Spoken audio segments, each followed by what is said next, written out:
Hello, glad to have you on your front line. I am Obiora Ilo, and we have another hour to spend together. Today on our program, we'll continue our series on what is the problem with the political parties in Nigeria. I have another political party leader who is into his second political party. I'll be introducing him in a moment. I'll also be speaking with the Kenyan High Commissioner to Nigeria, Ambassador Tom Amolo, and we'll be looking at the recent terrorist attack on the city of Nairobi, matters arising. We'll also be speaking to Ambassador Sage. Ambassador Sage was Nigeria's ambassador to several countries, but in retirement, Ambassador Sage has remained very active. He's been publishing a number of books.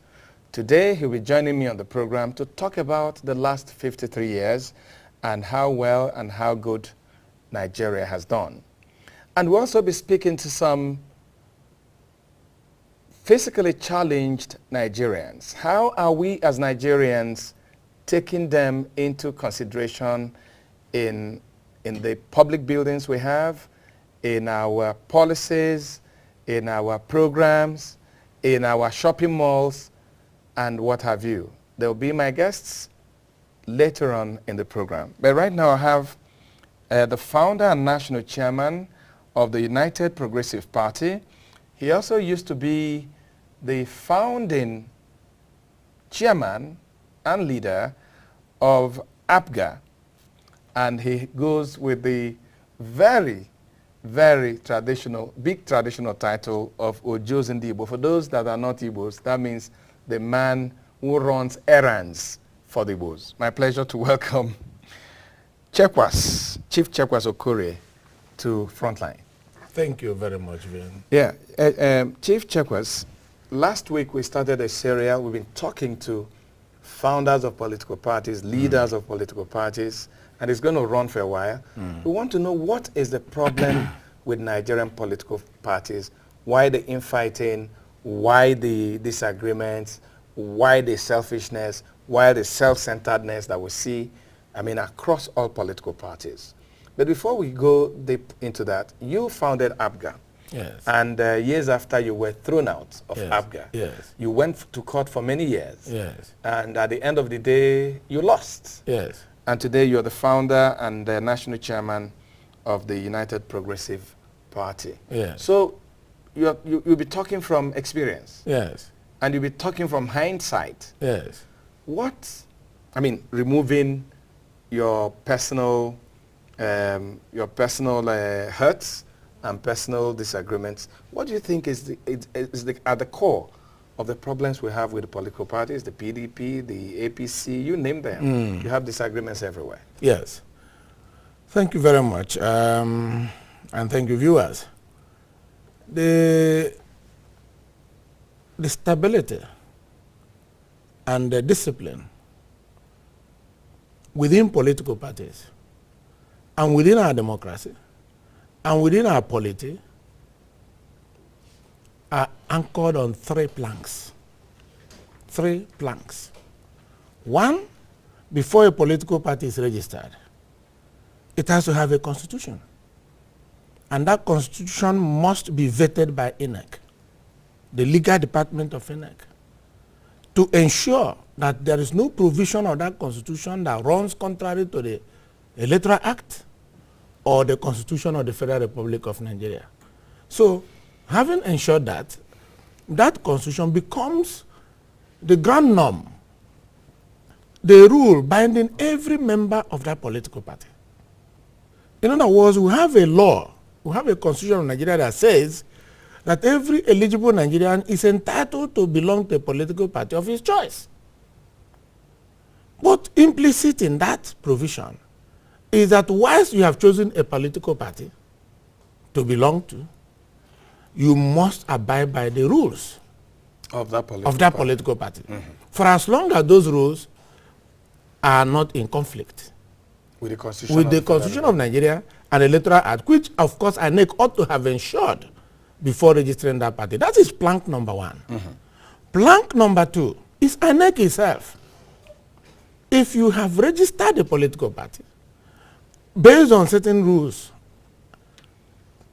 you are bound to carry out your monitoring and the supervisory function in accordance with the provisions of the Constitution. And unfortunately, we have INEC that is so very poor in understanding the provisions of the party, the constitution of the parties they have registered, without meaning any disrespect, without bringing anything personal that will make an electoral body to go outside of the provisions of the party constitution, even outside the provisions of natural law, even outside the provision of primitive provisions. That is to say, in a primitive setting, you can never remove a chairman and replace him with treasurer, where there is no written order. But we saw INEC carry out this and set aside the constitution of the party. Then the third plank. The third plank, which is very important, and which controls the other two, is the judiciary.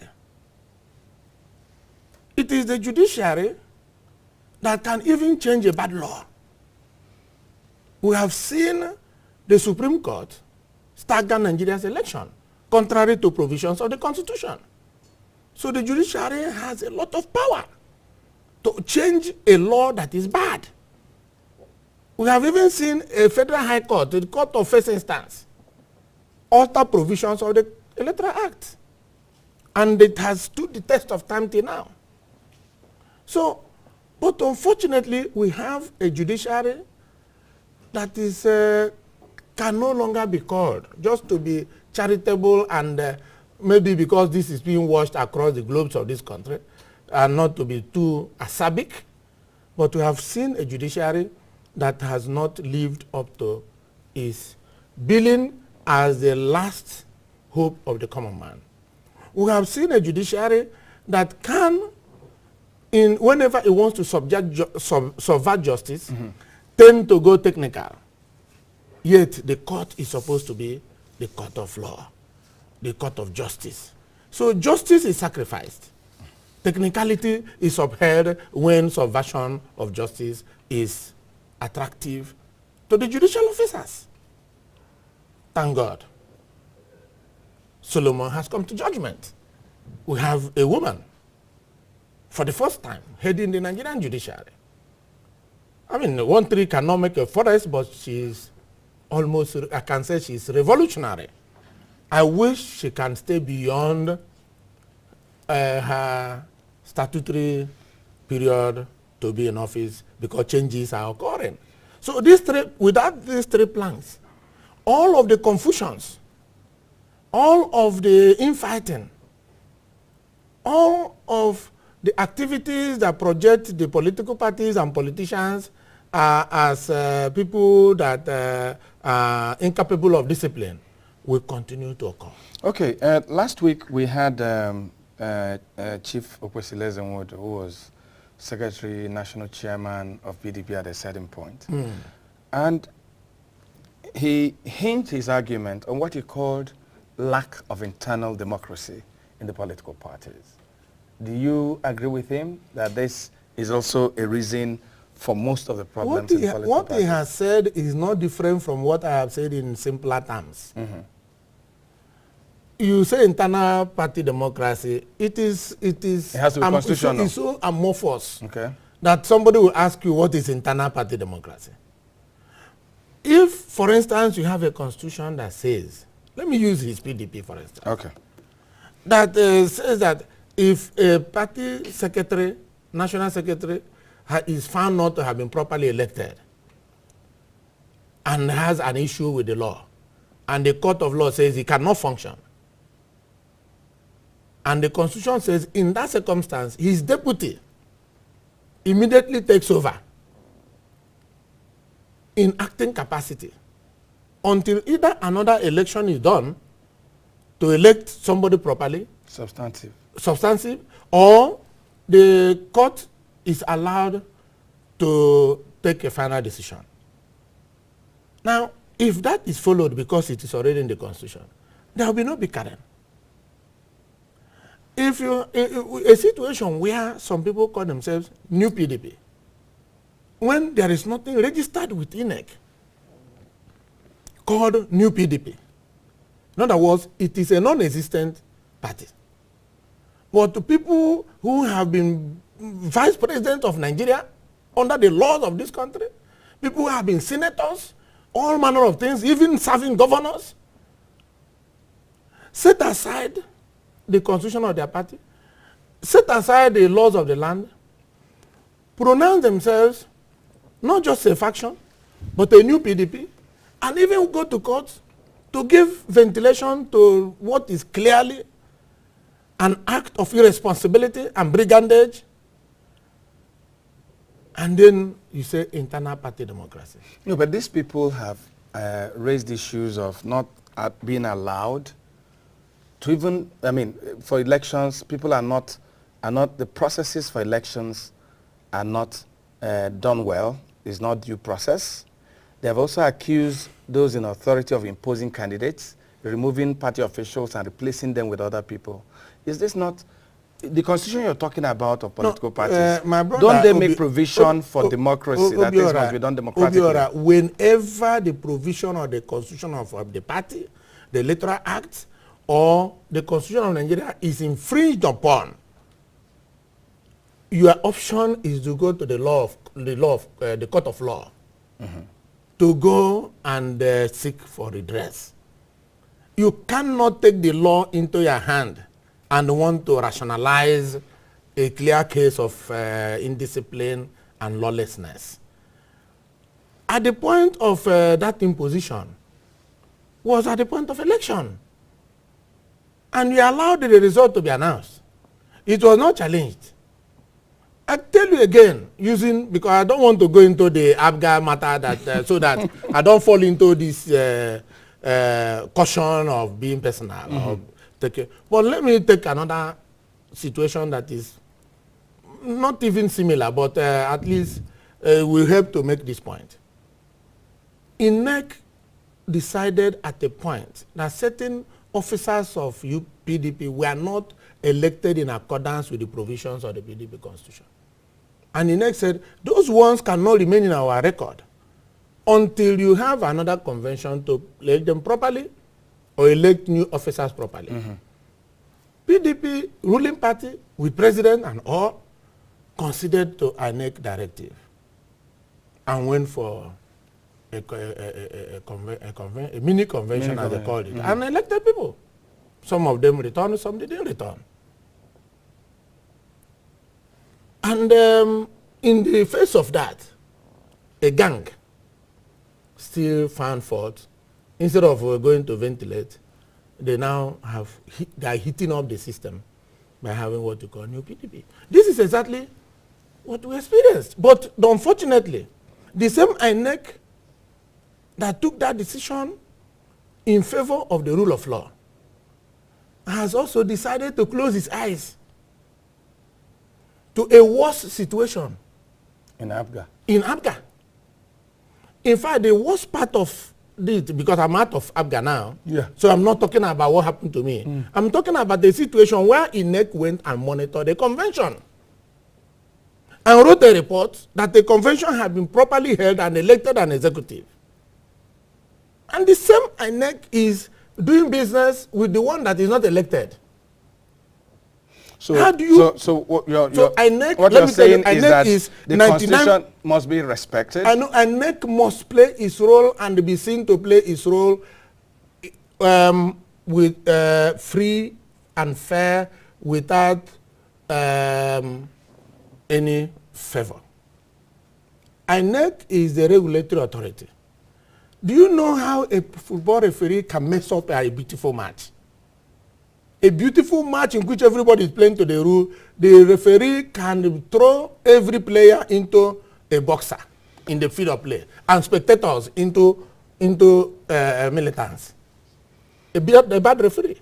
So what you're saying is that the constitution must be respected, INEC must be the arbiter, and must do his job, and and the seem to be doing his job, judiciary, and the judiciary must be fair. above board.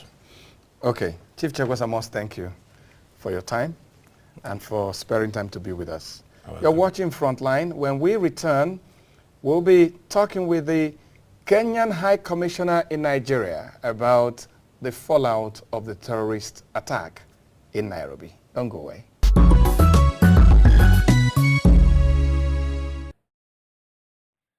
Glad to know you're still with us on the front line.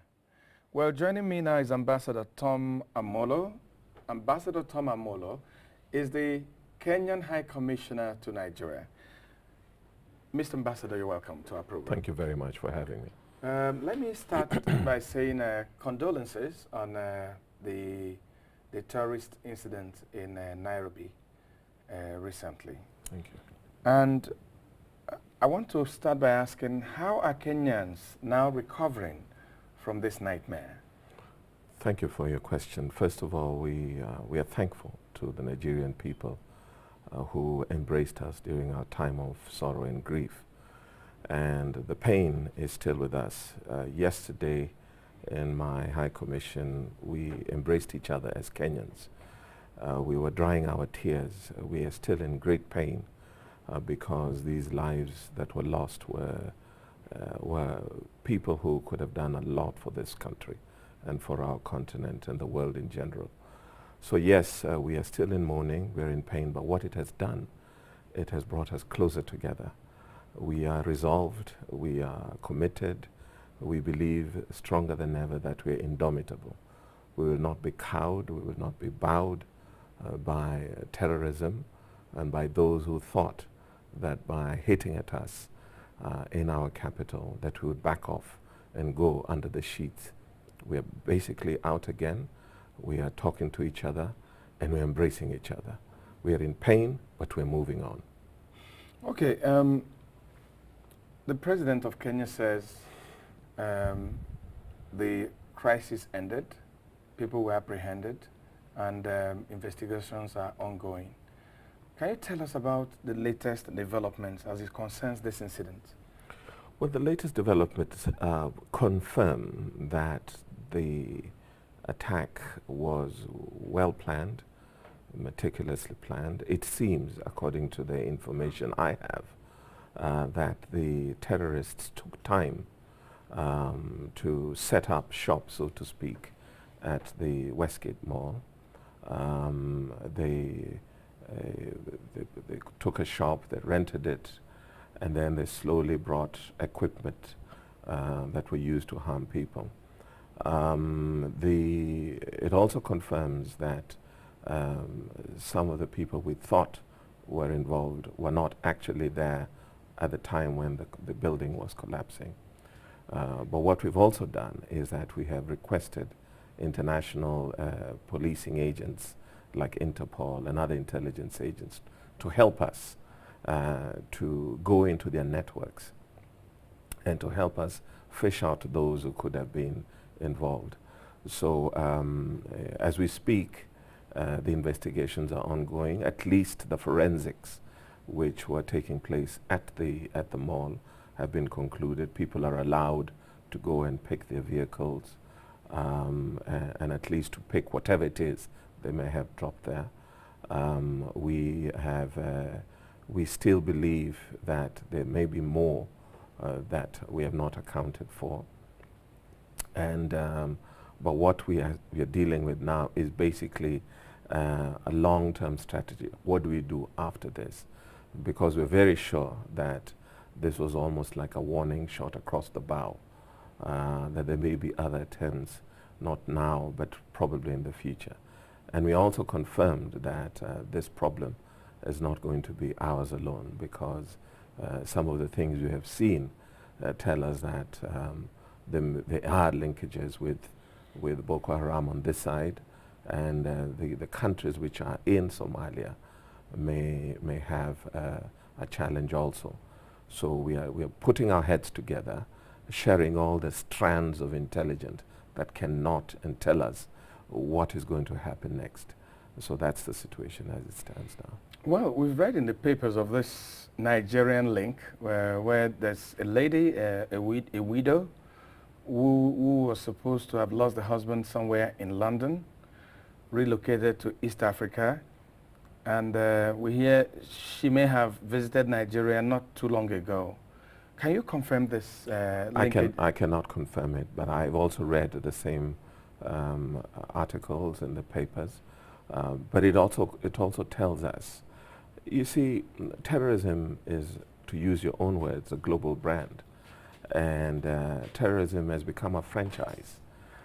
So those who are disgruntled for any reason just write a note to the franchisee or the franchisor and say, can I also be part of your network of horror and terror? And so it's going to continue replicating like a cancer. So no, I cannot, what I've seen is in the papers.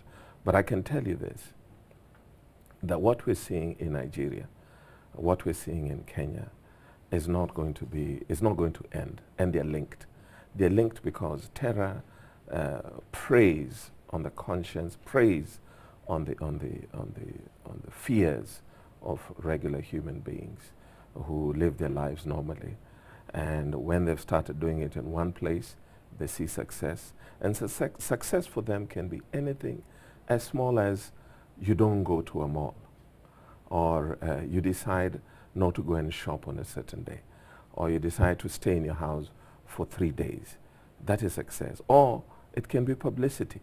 It can be something which has appeared in the newspaper. You see some video links and so on. This is why I've been saying for a long time, we have to now think carefully to balance between what one would say public information, what the public needs to know, and for us to give vent to these terrorists, to give them opportunity to share their small victories to the world. I can go to what Margaret Thatcher once said, is we should deny the terrorists the oxygen of publicity. And so in the balancing act, journalists of great renown such as you should be able to come up with a balancing act that stops them. When you see a lot of tweeting and Facebook madness around these incidents, we should also be careful of social media terrorists, because what they also do is they enable these fellows, these mad people, to gain traction, to gain publicity that enables them to do the next dastardly act. Okay, how much do you think that this terrorist incident derived from Kenya's intervention in Somalia? Because Kenya played a very important role in curbing the expansionism of the terrorists that were taking over Somalia. Do you think there's a link? I mean, based on investigation and all that now, how much of it do we have? Well, you know, before, Kenya had hitherto been studiously avoiding any entrance into the Somalian theater, studiously. But even before we went into Somalia, Kenya has been hit by 3 other terrorist incidents. So there's no direct causal link between our African participation in driving Al-Shabaab out, okay, and the terrorism. What we can say and what we know is that no matter what, because they are looking for the soft underbelly, okay, they're not going to go to a place where it's very hard to attack somebody. They'll go to a place where people are walking around, they are enjoying themselves. That is a soft underbelly. They're not going to a hardened target. So no, to answer your question, in my analysis, the 3 incidents that occurred before we went into Somalia confirms that this madness has been global and continues to be a cancer in our lives. And what we should be doing now, more than ever, is to understand that it is a cancer and that it's going to continue mutating. And it is our role and responsibility not to say it's because we went in here, it is because of this. We should say this global terror has to be managed as a global brand, as a global negative brand, and that we should quash it whenever it rears its ugly head. Okay, let's go to people's participation in these, the ordinary people, because you're telling me from investigations, interim investigations, these guys came into Kenya, lived a while, planned this thing in Kenya, and all that. And nobody did as much as report such suspicious movements to the police. This is part of why the investigation is so important. But what we, even the experience of the embassy bombing in Nairobi in '98, before they decided, before they went and actually put the bombs or drove a truck into the embassies, the people had lived in communities for years. They even married into the society, into the communities. And so when these people were eventually captured on TV, people said, no, that is not the person. But everybody knew him. Everybody wondered when he came into the community. Nobody said, who is this? What does he want? Where has he suddenly come from? He says his name is this. He cannot even speak our language. But we suddenly embrace them. No, Africans now, you should be able to question, who is this? What has he come to do? The community has a bigger responsibility now. You cannot allow, you cannot enable somebody who comes into your community and says, I want to buy 6 guns. And you say, oh, here, take it, give me cash. You should be able to say, no, what are you going to do with it? The community has a larger responsibility. In fact, the best kind of security is a security that starts from the grassroots. And I think what we've been able to see now is that unless our communities in Kenya, in Nigeria, in London, in Bali, what the communities have to do is when you smell a rat, you have to tell somebody. And when you tell somebody, the intelligence system also has to have networks that is able to use that information. If I come to you as a regular citizen and I say, oh, I've seen 2 people coming here for the past week. They're just bringing these boxes and there's a funny smell. I don't know what's going on. And you just poo-poo it. No, they've given you information. Your job as a security professional is to take it to the next level. And you have to connect the dots to the other professionals. And I think that's something which we now have to work harder at. I am saying that Nairobi has taught us. It is in many ways the equivalent of our 9/11 or our 7/7 with regard to the UK. But it can only change our lives if we're able to use the lessons. And one of the biggest lessons is the one you've raised. What role will the communities play in flushing out these thugs? Okay, how do we as Africans and the international community, how do we work together, you know, to fight this cancer? Number one is we have to, first of all, at the professional level, at the technical level, the intelligence communities, not only in Africa but the world, have to embrace each other, have to network with each other. They cannot no longer be tenuous linkages between this security entity and another. It has to be proper, well-coordinated linkages. Number two, we have to leverage multilateral diplomacy. We have to go to the African Union, thankfully, which has made a very strong move in that direction, and knit our various policies into a coherent form that can be leveraged to fight this menace. Then we have to go to the United Nations. The principal responsibility, the primary responsibility for maintaining international peace and security lies with the United Nations Security Council. They too, in their communiques, in their resolutions, have to do more and knit their policies and what they've come up with the policies of the African continental body, meshed with the ones of the technical people, and also going down to the roots, to the common people like us who are on the grassroots, and say, how can we mesh all of this together? Those are the things we can do immediately and quickly. And it cannot be that this is a problem for country A or country B. But I want to add one thing, with your permission. We cannot, when somebody has fallen down, you cannot now say, I'm not going to visit him. We now have these travel advisories all over the place. When 9/11 occurred, the first country to take a flight to New York was the United Kingdom. When 7/7 occurred in the United Kingdom, the people of the United States rushed in droves to London. But when this thing happens in Kenya, suddenly we have travel advisories. Say, oh, don't go to Kenya. Oh, we cannot have this. Or they say, oh, don't go to Bali. Don't go to Nigeria. That is wrong. We have to be sensitive to the impact these advisories have to our economies. We should be able to say, when you go there, be careful, do X, Y, and Z. But you cannot say, do not go. I think these are some of the things, as we move forward, we should be more balanced in how we take them out. Will this dull Kenya's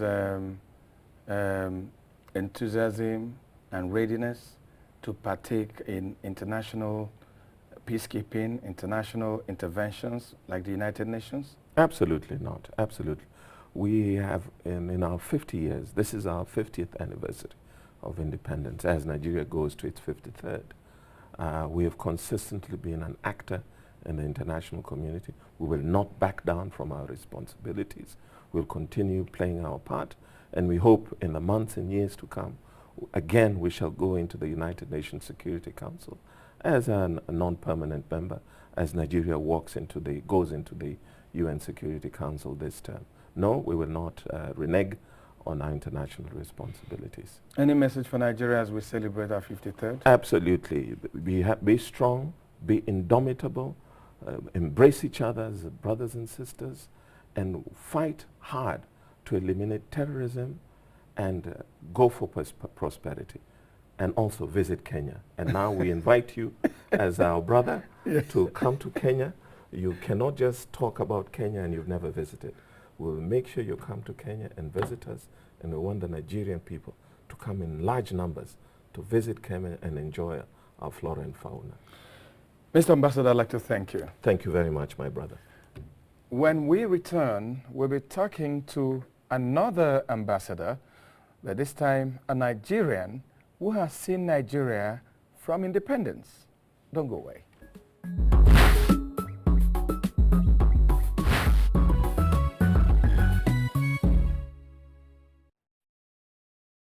You're watching Frontline on AIT, and that was Ambassador Tom Amolo, the Kenyan High Commissioner to Nigeria, speaking to us about the recent terrorist attack in Nairobi. And joining me now is another another diplomat, Ambassador Isaac Sage, Nigeria's former ambassador to Ghana, Spain, and the Holy See, and until recently a federal commissioner at the Federal Character Commission.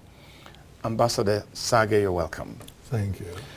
Ambassador Sage, you were here 53 years ago when Nigeria gained independence.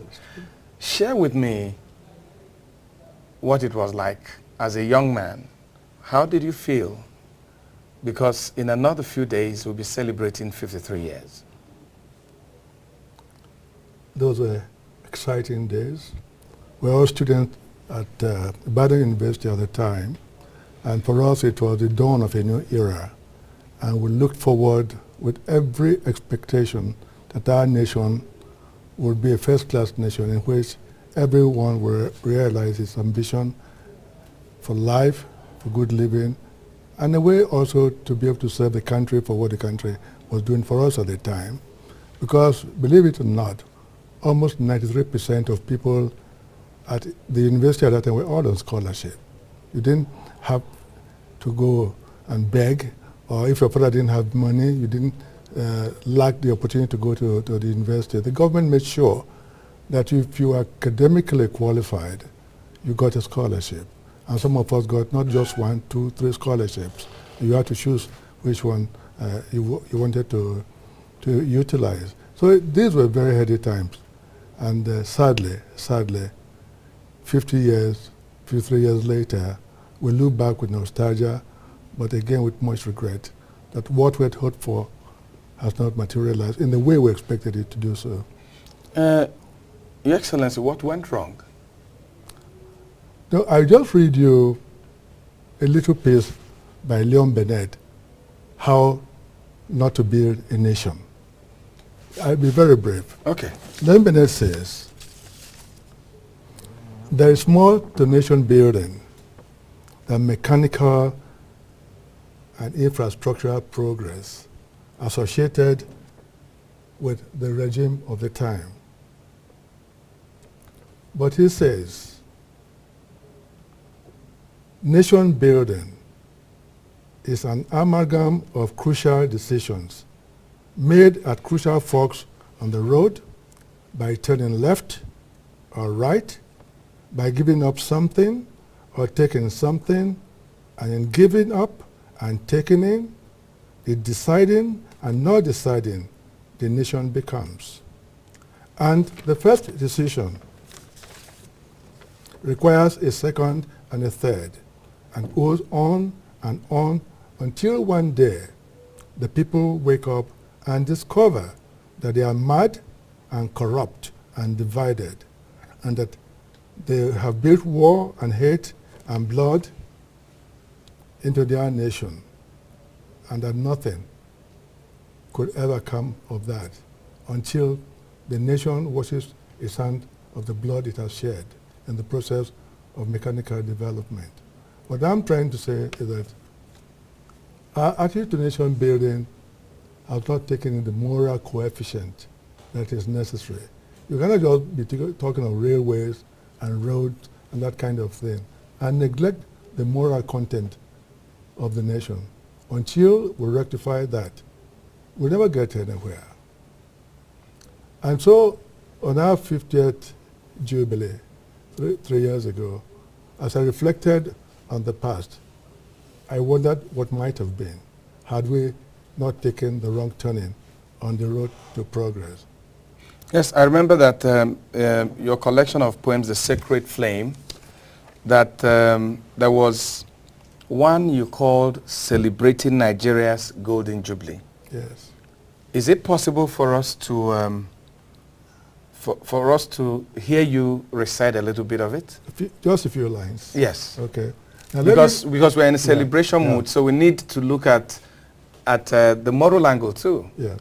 Yes. Let me preface it by saying that Jubilee in the Bible is God ordained. Mm-hmm. God told the Israelites that every 50 years you must take stock of what the Lord has done for you and see how far you followed the road to progress, and therefore mark out a new line of development that will be in accord with God's will. So Jubilee is a time for stock taking and of new resolutions. At 50 years, we were supposed to take stock. 3 years hence, nothing has changed. Is it too late now to take stock? Well, they say that even the gods cannot undo the past, but we can make sure that the future does not resemble the past. We can, if we want to do so. Let's hear Celebrating Nigeria's Golden Jubilee.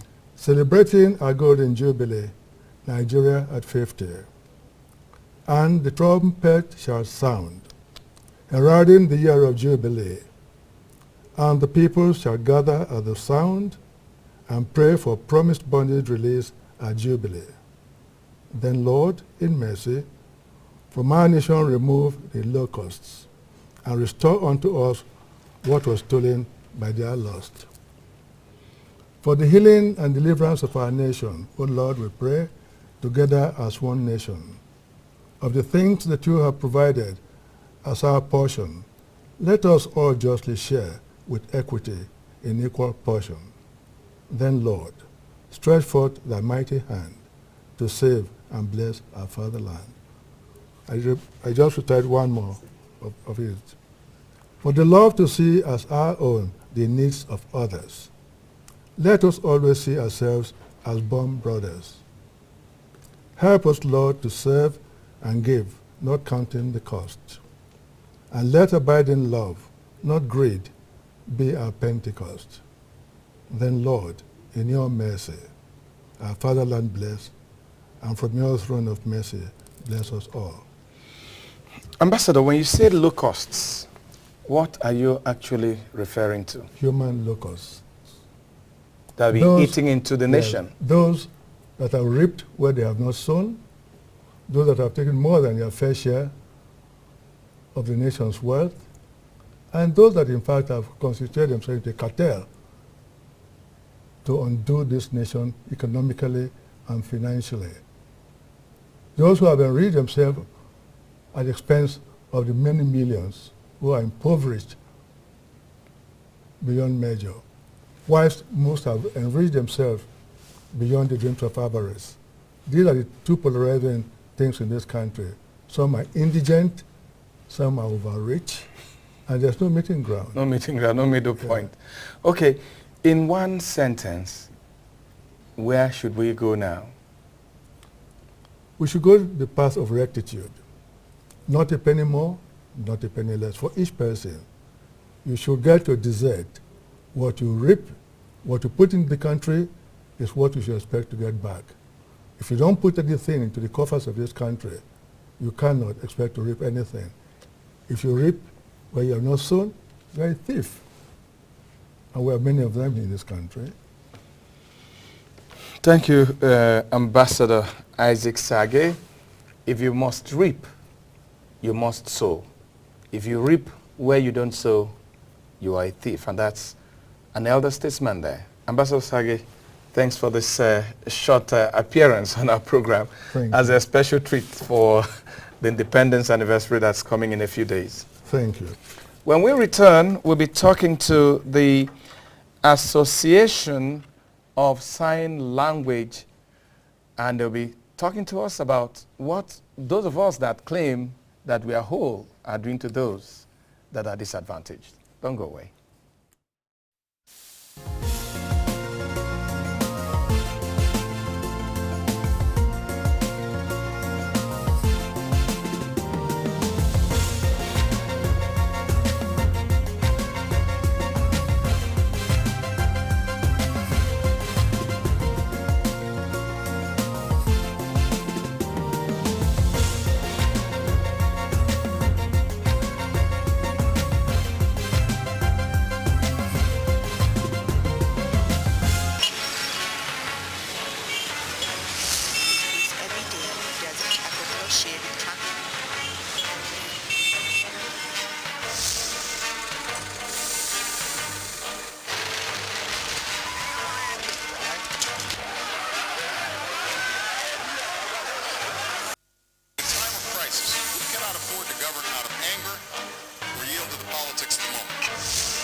anger or yield to the politics of the moment.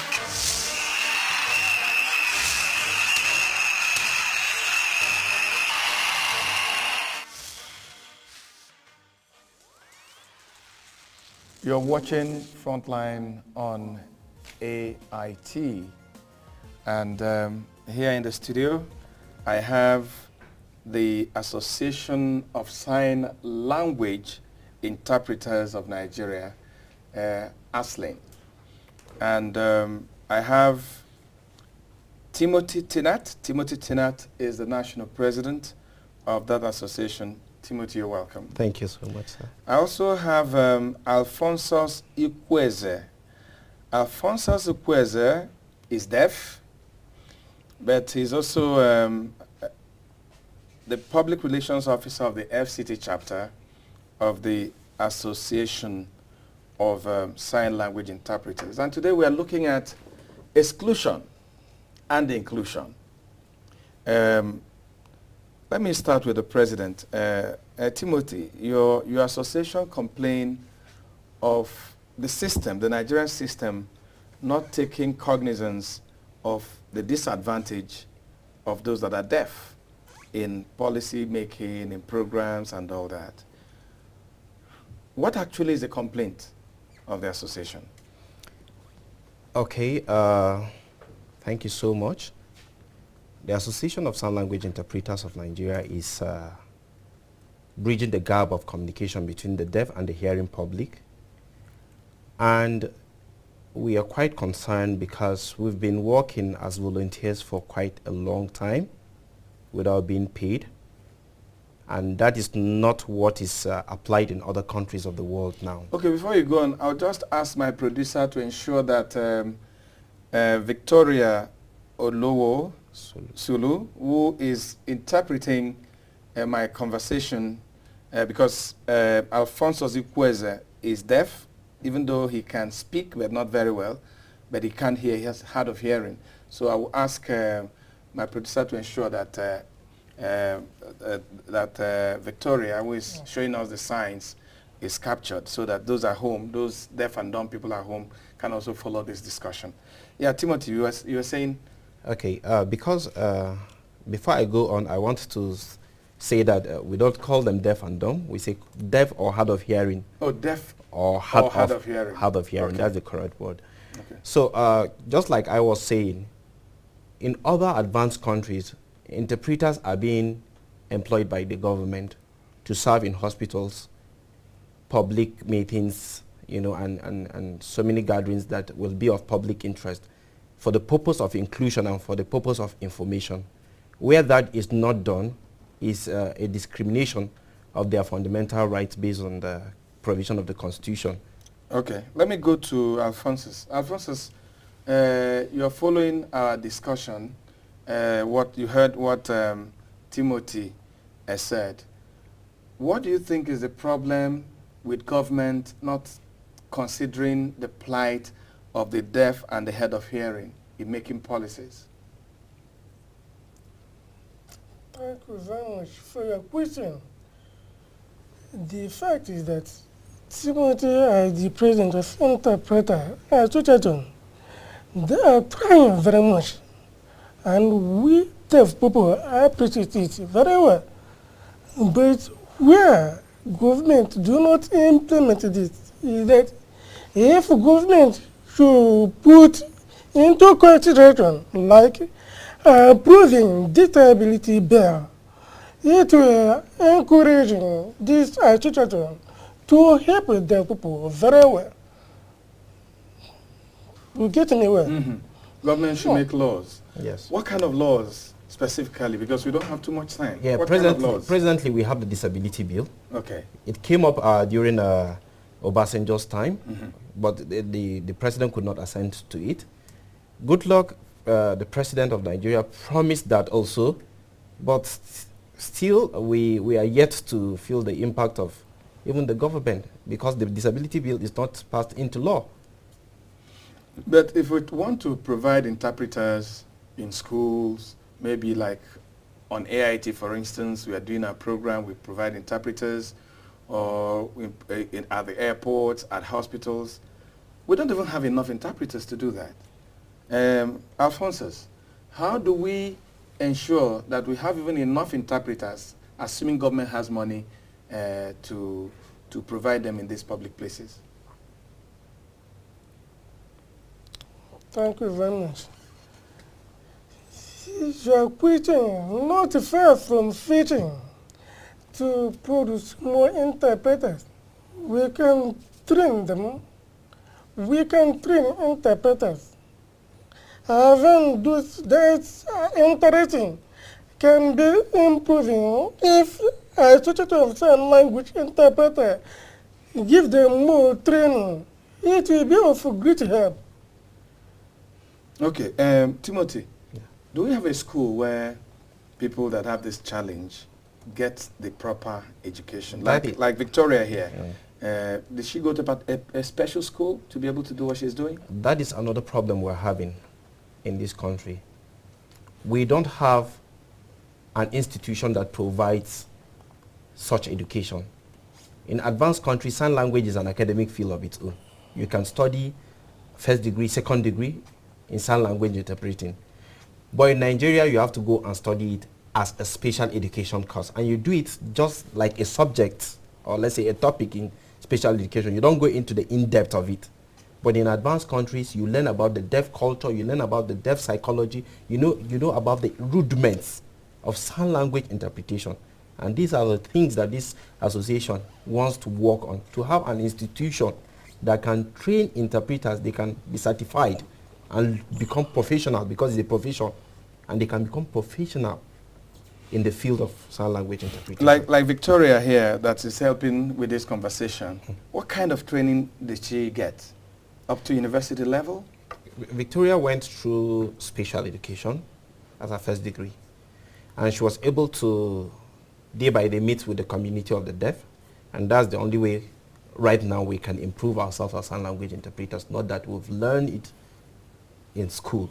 Do you, let me ask Alphonsus, do you have all these non-governmental organizations and government agencies supporting the cause of deaf and hard of hearing citizens? Do you have that kind of help coming from NGOs? Oh no, we don't have much. We don't have much help from NGOs that are helping. It is the sign language interpreters at Tuchaton that are trying to help create awareness. Sometimes we have International Week for the Deaf. That is Nigerian National Association for the Deaf. We went around on the street of Abuja. We have some placards. We advertise creating awareness. But sometimes government, because of the system they are practicing, they don't look into this matter very serious. So our wish is that we want government to do something to see us as a part of their people. Because if we give us good attention, they will improve and achieve a good result in their policies. Okay, Timothy, yeah. Alphonsus is saying that government should come in. In which other ways can we achieve this objective that your association is pushing for? Okay, first and foremost, the issue of the disability bill now needs to be passed. Needs to be passed. Okay. It's very, very important because it's a domesticated law from the UNCRPD. Okay. That's the United Nations law on rights of persons with disabilities. Mm-hmm. And it involves deaf people, which states that it must be inclusive, that persons with disability must get information in the right and proper format. Mm-hmm. And sign language is one of the formats that this group of persons with disability can be involved, which is in any aspect of life. They are just like men like us. They go to the market, and you can imagine they have families to take care of. And where there are no interpreters, it's a challenge, even employment. They won't make the best of their abilities, because that they are deaf does not make them incompetent. Incompetent. That is the simple truth. And the thing is that economic-wise, the government are losing because you have the human resource for you to tap from these people. And they're not contributing. But they're not contributing. Okay, I must thank you, Timothy, and I will also thank you, Alphonsus, and I will thank you, Victoria, for making this conversation possible. Well, the Association of Sign Language Interpreters of Nigeria are saying that, please, let's help, let's intervene and ensure that there are a lot of interpreters so we can tap from the great potentials of those many Nigerians that are deaf and hard of hearing.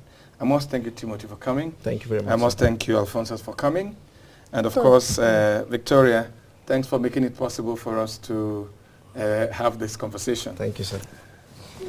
Thank you. Thank you. And that's our program for today. I am Obiora Ilo from Abuja, Nigeria, asking you to join me again, same time next week. Bye for now.